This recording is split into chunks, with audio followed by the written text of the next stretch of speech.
So ang problema ni client dito, mabagal tong computer niya. Given yan kasi naka hard drive naman. Nakita ko na problema dito mga kaibigan is ito, naka Windows 11 siya.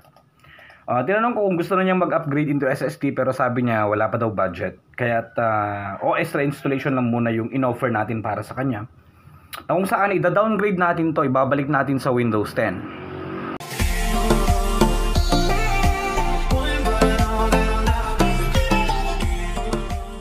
Isa pa na problema niya is, yan, nagno-notice na rin yung expiry, no? Ito yung nagpapakita ng kanyang operating system. Kasi nakalagay dito, Windows 11. Yung sinaunang Windows 11 to, na naka-evaluation copy lang siya. So, ang gagawin natin dito mga kaibigan, para sumakto rin sa specs ng laptop na to, ay OS reinstallation. Okay. Pero downgrade yung gagawin natin. Hindi naman downgrade yun kasi ang origin ng mga ganitong laptop is Windows 10 as far as I know. So mag-reinstall lang tayo dito ng OS, ilalagay natin Windows 10. Kung gusto nyo matutunan kung paano mag-reformat, maglagay ng OS, mag-install, link will be on the description below. So magta-timelapse lang muna ako for this moment. Backup ko lang muna mga kaibigan. Wala, mabagal talaga to. Kasi nga naka Windows 11 syempre hindi ganoon kaya, hindi masyadong kaya ng kanyang specs mismo. So yun lang yung cure natin. Kundi SSD upgrade, downgrade natin ulit yung kanyang OS into Windows 10. Mas magaan lang. Okay?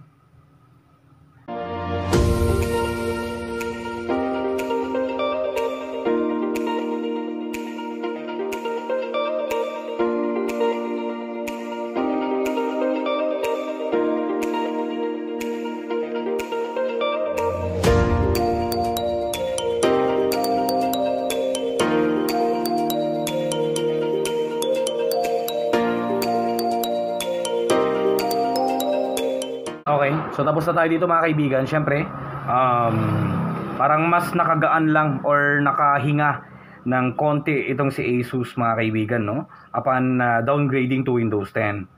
Kasi iba naman yun, mabagal talaga to kapag Windows 11. Kasi hindi ganoon kataasan yung Intel Celeron lang siya mga kaibigan.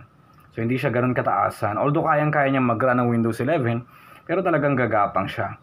So this time, ang gagawin na lang natin is adjust to, or shall I say ayusin yung settings para kahit pa paano mas speed up lang siya konti. Speed up tweaks kumbaga mga kaibigan. So yun lang, at least ito for sure kahit pa paano mas magiging maganda na yung performance kasi nga malayong mas magaan talaga si Windows 10 kumpara kay Windows 11.